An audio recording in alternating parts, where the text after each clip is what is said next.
नमस्कार दोस्तों, मैं आपका दोस्त अमन। दोस्तों, आज मैंने एक खेसारी लाल यादव का एक इंटरव्यू देखा जिसमें रिपोर्टर पूछ रहा था रिपोर्टर कि संघर्ष 2 मूवी, जो कि आजकल संघर्ष का इतना क्रेज है, मतलब मानिए कि अभी टीजर आया है और सारे के सारे लोग उसके रिव्यू अच्छे ही दे रहे हैं। इसी पर खेसारी लाल यादव से रिपोर्टर ने पूछा कि क्या इस पर आपका रिस्पॉन्स है। तो खेसारी लाल यादव ने बोला कि इसको बॉलीवुड, पंजाबी, देश विदेश तक, यहाँ तक कि पाकिस्तान के लोग भी इसका रिव्यू अच्छा दे रहे हैं, लेकिन हमारे भोजपुरी भाषा के कुछ ऐसे मतलब क्रिएटर हैं, वीडियो क्रिएटर, जो कि रिव्यू करते हैं, वो इस वीडियो को नजरअंदाज कर रहे हैं, बुराई, इस वीडियो को उनमें खामियां नजर आ रही है, इस टीजर में उन्हें खामियां नजर आ रही हैं। इसका कारण क्या है? तो इसका कारण जानते हैं आप क्या है? इसका कारण है कि आज तक ना आप किसी को सपोर्ट किए हैं, अपने टीम को छोड़कर, ना आज तक आपको बोलने आया है। ये फैक्ट है, आपको बोलने आज तक नहीं आया। क्या किस चीज पे बोला जाए वो आपको पता नहीं, क्या चीज किस चीज पे बोला जाए पता नहीं। कोई भी गलती निकालता है तो आपके टीजर पे किसी ने गलती नहीं निकाला, उसके डायलॉग पे निकाला, जो कि चुराया हुआ था। 2018 में किस 19 में स्मृति ईरानी ने उसे बोला था अपने सदन में, लेकिन आपने उसे भी चुराया। टीजर वैसा नहीं होता है, मुझसे सुनिए, टीजर वैसा होता है कि लोगों के अंदर ललक होती है कि ट्रेलर आएगा। आपने पूरे टीजर में 2 डायलॉग पूरी तरह 2 डायलॉग बोले हैं, जो कि ऐसा टीजर मैंने नहीं देखा। टीजर जैसा होता है, आपने पूरा फिल्म दिखा दिया, इस टीजर में। मैं तब भी इस टीजर की तारीफ इसलिए किया क्योंकि ये टीजर तारीफ के काबिल है। भोजपुरी में ऐसा भी नहीं बना है, मुझे मालूम है, लेकिन आपसे जब पूछा गया तो आप तो खुद अपने भोजपुरी भाषा को लज्जित कर रहे हैं कि हमारे ही भाषा के कुछ लोग हैं। नहीं, आपके कट्टर हैं जो ना, वो लोग हैं।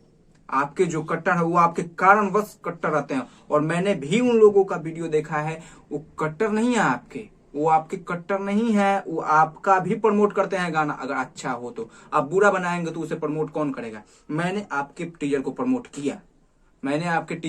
किया, क्योंकि मुझे अच्छा लगा। जिन्हें अच्छा नहीं लगा छोड़ दीजिए, लेकिन आप तो खुद अपनी भाषा को लज्जित कर रहे हैं। उन्हें कम लोग देखेंगे, आपको तो ज्यादा लोग देखेंगे ना, तो उनसे ज्यादा फर्क आप पे पड़ेगा। फिर पूछा गया कि संघर्ष 2 एक बड़े लेवल की फिल्म है, अभी तक भोजपुरी में किसी एक्टर एक्ट्रेस ने इसका सपोर्ट नहीं किया। क्या कारण है आपको पता है? कारण यह है कि आप पूरे इंडस्ट्री में अकेला ऐसे इंसान है कि आपको किसी से मतलब नहीं। आपका वीडियो वायरल हुआ तो सारे एक्टर को आप तो गाली दे रहे थे, किसी को सीखना नहीं आता, कोई 50,000 पे टीवी पे आ रहा है, क्या आपने ही ना बोला था। सारे एक्टर तो कैसे वो लोग आकर आपको बधाई दें और कहें कि अच्छा बना हुआ है? आपको तो सिर्फ आदत है कि खोदने का। कैसे आकर पवन सिंह करे, आप हर एक वीडियो में कहते हैं कि नहीं, कैसे आकर पवन सिंह आपको बोले? वो 1 साल पुरानी बात तो भूल चुके थे। अपने इंटरव्यू में उन्होंने कहा कि मैं हर एक चीज भूल जाता हूँ, छोटे लोगों को माफ कर देता हूँ। लेकिन आप आकर फिर 1 साल बाद लगभग उसी तारीख को आपने, या उसी महीने या अगले महीने में आकर फिर से वो पुराना विवाद चालू कर दिया, जिस पर लोगों ने वीडियो बनाया और हमारे भोजपुरी को लज्जित होना पड़ा आपकी वजह से। आप समझते हैं? आपकी वजह से,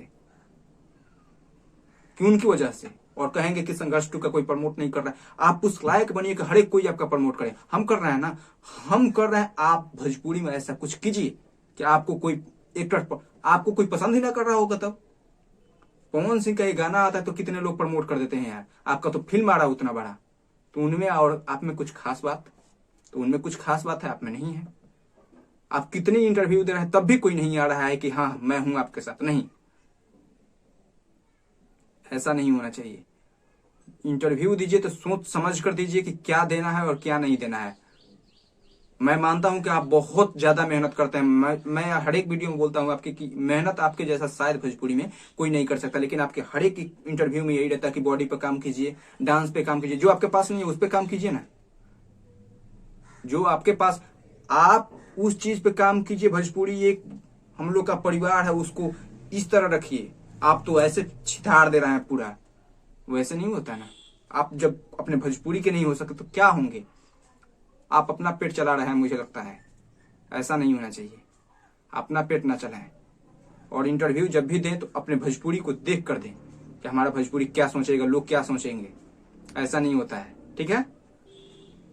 और क्या बोले, प्रमोट हर एक कोई करेगा, आप उस लायक काम तो कुछ कीजिए। आप छोटे हैं, आप सीनियरिटी में भी छोटे हैं और ऐसे भी छोटे हैं। आप गिर भी जाएंगे तो आप छोटे नहीं होंगे, लेकिन आप गिर कहाँ रहे हैं? आप तो मतलब भूले हुए जख्मों को आप फिर से उड़ेद रहे हैं, आप उड़ेद रहे हैं। ऐसा नहीं होना चाहिए। आप हर एक चीज भूलिए, वो तो भूल चुके हैं। वो तो सिर्फ आप इंटरव्यू में, किसी स्टेज में यही कहते हैं कि मैं किसी से किसी का मतलब नहीं रहा। सही बात वो बोलते हैं। एक चीज जानते हैं क्या, पवन सिंह का अगर कोई नाम ना ले तो उसका घर नहीं चलेगा। मुझे ऐसा लगता है कि उसका घर नहीं चलेगा, लेकिन आपका तो चल सकता है ना। आप तो उतने बड़े स्टार हो चुके हैं। मिल व्यवहार कराइए। आप अच्छा लगता है, आप लोग जब मिल कर रहते हैं, हम लोग को भी खुशी होती है कि चलिए गांव देहात में भी कम से कम झगड़ा तो होने से बचता है यार। यहाँ फेसबुक खोलकर आप देखिए पूरे लोग, तो ऐसा नहीं होना चाहिए। आप इंटरव्यू दीजिए तो अपने भाषा को तो कम से कम बचा के रखिए। कोई आपके टीचर की बुराई नहीं कर रहा है, आपके उसमें क्या क्या कमी है उस कमी को निकाल रहा है। कमी निकालना तो हर एक किसी की बात है, तो ऐसा नहीं होना चाहिए। चलिए, आपके और आने वाले प्रोजेक्ट के लिए शुभकामना। अच्छे लाएं, हम लोग को भी पसंद है आपके लिए। मैं सारे दर्शकों से यही कहता हूं कि इनका जो भी चीज है आप लोग प्यार आशीर्वाद दीजिए। अच्छे को अच्छा, बुरे को बुरा कहना सीखिए। हम भी करते हैं, लोग भी करते हैं, और आप भी कीजिए। खेसारी भैया, आप भी कीजिए। तब तक के लिए आप लोगों से विदा लेता हूं।